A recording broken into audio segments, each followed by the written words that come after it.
Good morning, it's Doug Biddle with Stallion Manufacturing. I'm out here this morning to show you a couple of things that people have asked about.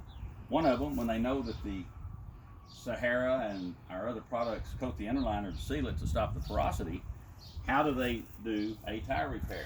It's real simple.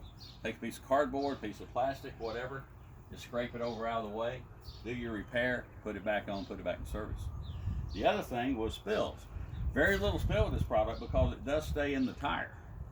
If you do have a spill, it's a little thing like this, it stays in place. It does not spread out everywhere like products that are thick as water. You can take water, give it a hit, it just rinses it right out, gets rid of the puddles, dilutes it down, wash it away. Non-toxic, biodegradable, that simple. Thank you.